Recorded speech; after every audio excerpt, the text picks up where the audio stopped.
Friends welcome to my channel education Odisha. तेरे friends ये video रे आम माने पढ़िबा जोटा कि आम ज्योग्राफी रो सिलेबस कंटिन्यू करथिले। फर्स्ट चैप्टर सेकंड चैप्टर सरी जाईची। आज आम थर्ड चैप्टर पढ़िबा फिजिकल ज्योग्राफी। सेथिरु केते गुडे इंपोर्टेंट क्वेश्चन डिस्कशन करिया विथ ता सहित ही मु आपन मानकु एक्सप्लेनेशन दे देबी। सो ए वीडियो रे आम माने पढ़िबा आपनकर जोटा फिजिकल ज्योग्राफी रो अछि देखंतु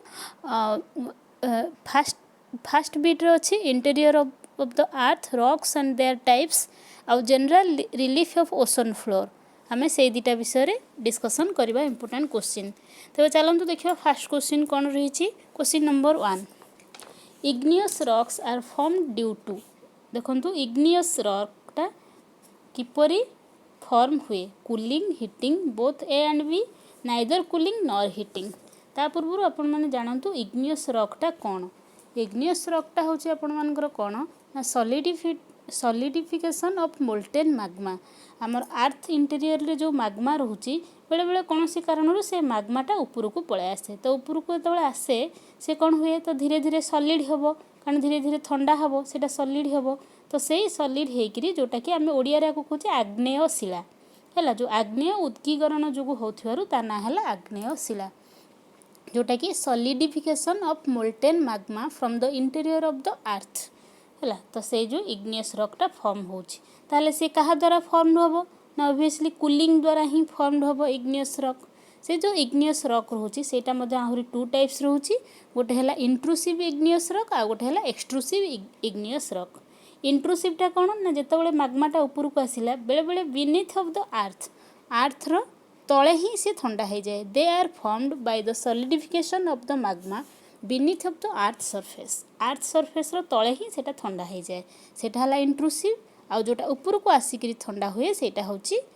एक्सट्रूसिव रॉक बुझियला। नेक्स्ट क्वेश्चन जिबा which one of the following is an example of intrusive igneous rock. एबे जोटा कहली इंट्रूसिव इग्नियस टा कोन ना जोटा कि माटी भितरे अर्थ रो सरफेस रे ही ठंडा हो जाउची। तो से इंट्रूसिव इग्नियस रॉक रो एग्जांपल हैला ग्रेनाइट चला।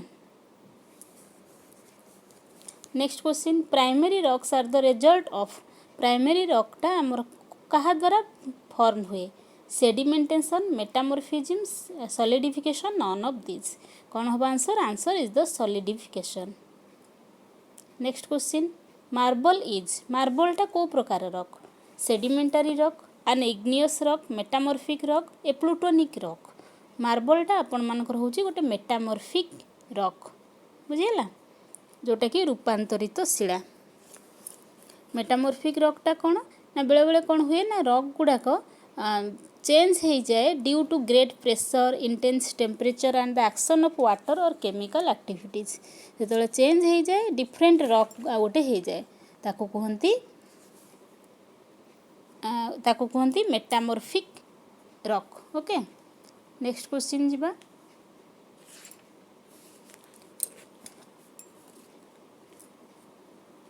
Question number 5 an example of sedimentary rock is example sedimentary rock रो एग्जांपल आ भितर कोटा ग्रेनाइट मार्बल सैंडस्टोन बासाल्ट।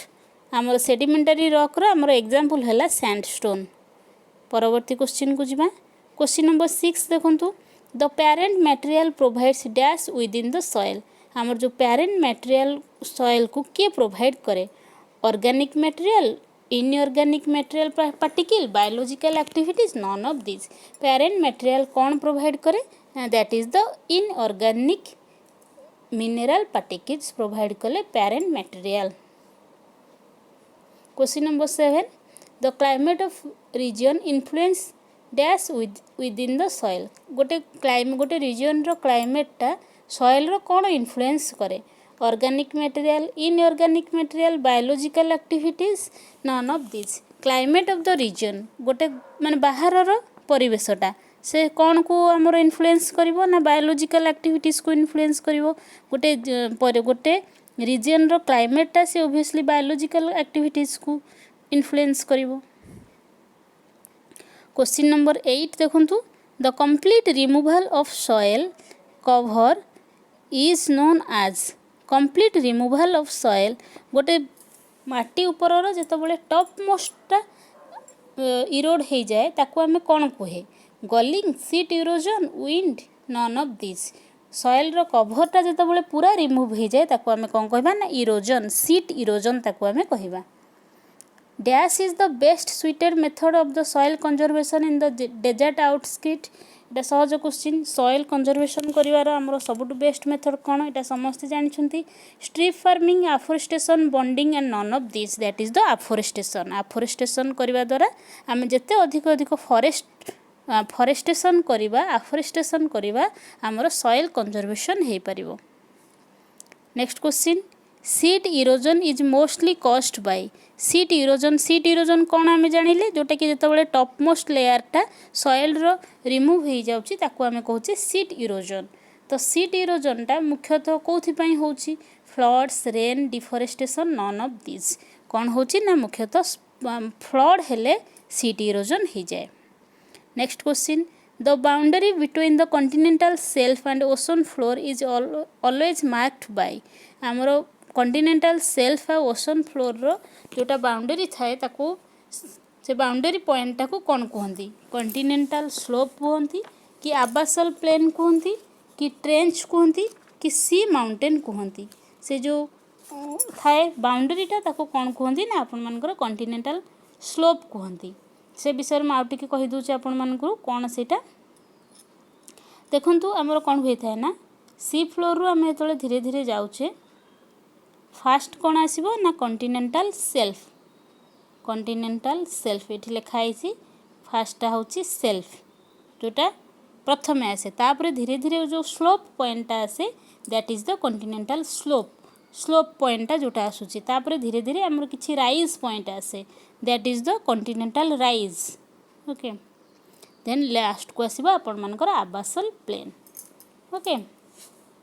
तो ये क्वेश्चन आमर कौन देछि कॉन्टिनेंटल शेल्फ और ओशन फ्लोर भितर किए रोचे फास्ट रोचे कॉन्टिनेंटल शेल्फ आ ओशन फ्लोर हो जाउची आबासल प्लेन ता भितरटा किए बाउंडरी पॉइंटटा किए ना that is the continental slope okay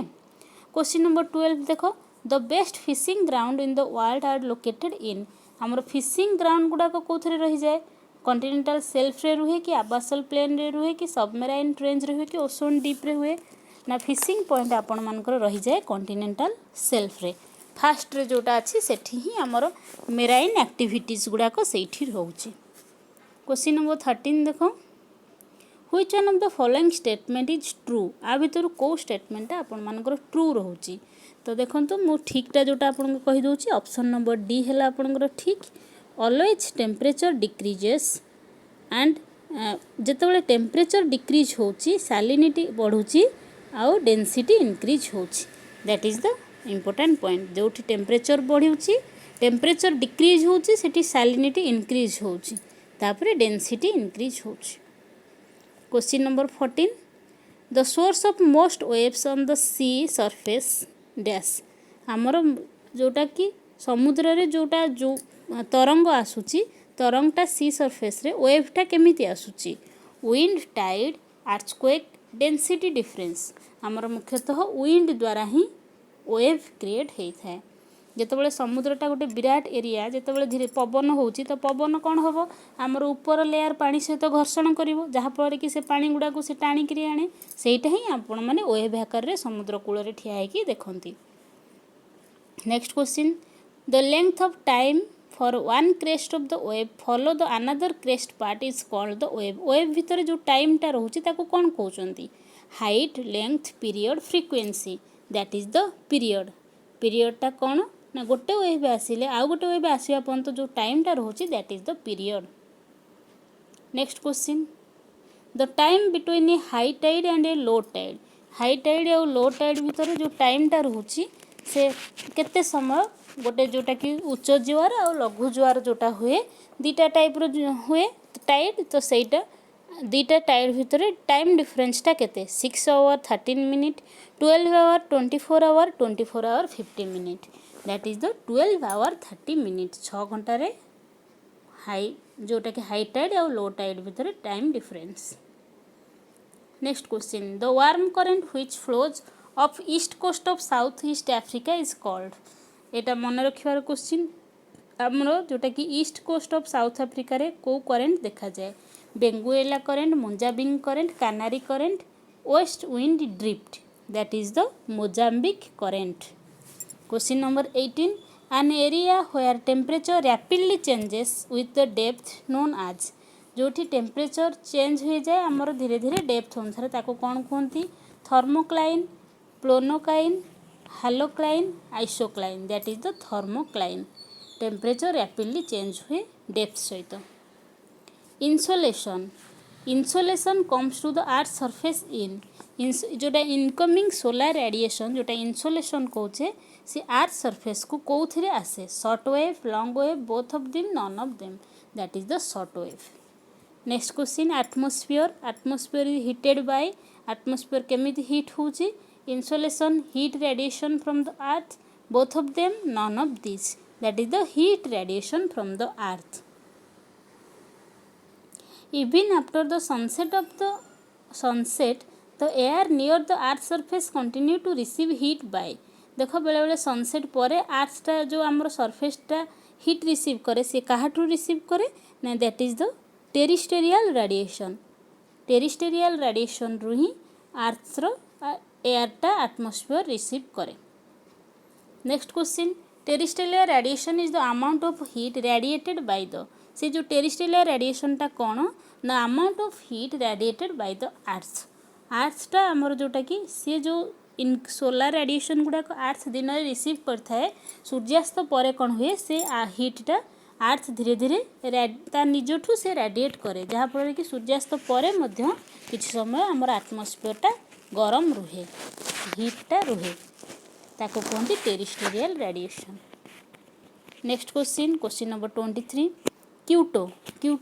has the lower temperature than that of Guinguel because Quito is situated at देखंतु दीटा एरिया भितर एठी कंपेयर कराई गोटे है क्यूटो आ गोटे गुएनगुइल तो ए दीटा कोठी अच्छी ना यहाँ आमर इक्वेडर जोटा कि साउथ अमेरिकार गोटे कंट्री तार दीटा सिटी एठी एग्जांपल नियाहाइची इक्वेडर रे कौन क्यूटो रे कौन हुए लोअर टेम्परेचर रुहे ता पाखरे आउ गोटे सिटी अच्छी गुएनगुएल सेठी कौन होची कम जो टेम्परेचर हाई रोची तो कहीं ना एठी क्यूटोटा कौन होता है हायर अल्टीट्यूड रे थाए जेहेतु हायर अल्टीट्यूड उच्च जगार रोचे जितेबाला आमर उच्च जगार अच्छी आम जाने धीरे धीरे आम हायर जितेबाला आम इनक्रिज करवा हाई को जावा टेम्परेचरटा धीरे धीरे कमिबो तो से क्यूटोटा ये गोटे हायर अल्टीट्यूड रे अच्छी से सी हूँ ठंडा रोचे टेम्परेचरटा ये लोअर रोचे गुएनगुइल लोअर अल्टीट्यूड रे अच्छी सेटा से कम रोचे अल्टीट्यूड माने उच्चता। Next question Verkhoyansk is very high annual range of temperature because एटा भी गोटे प्लेस रशिया गोटे प्लेस भर्कोयांग्स एटा हूँ रशिया गोटे प्लेस एठी एनुअल टेम्परेचर हाई रुहे कहीं रुहे एटा हूँ गोटे इक्वेटोरियल रिजन रे थिबारु रशिया तो इक्वेटोरियल रे नाही तो एटा कटिबो। In the interior part on the sea coast एटा सी कोस्ट रे भी नाही एटा गोटे इंटीरियर पार्ट ऑफ एशिया रे अच्छी ऑन माउंटेन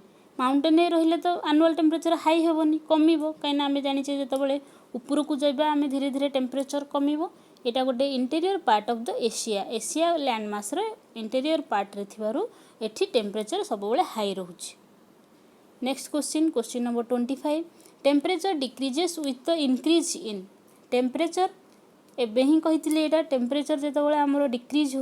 होउची कोन इंक्रीज हेले इंक्रीज अल्टीट्यूड रे हबो depth pressure both altitude and depth एटा नुहे जेतेबेले हमरो अल्टीट्यूड बढ़ुचे the higher we go the cooler we feel ता मीनिंगटा कौन ना जितेबाला आम हाई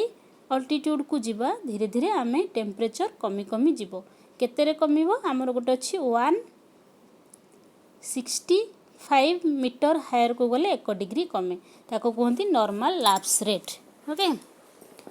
तेबे ये आपर सरी जाइए 20टा क्वेश्चन सॉरी आम 25टा क्वेश्चन डिस्कसन कले चैप्टर 3 रु आर आम पार्ट 2टा नहीं आसबि जदि वीडियोटी भल लगे निश्चित भाव में लाइक करूँ। धन्यवाद।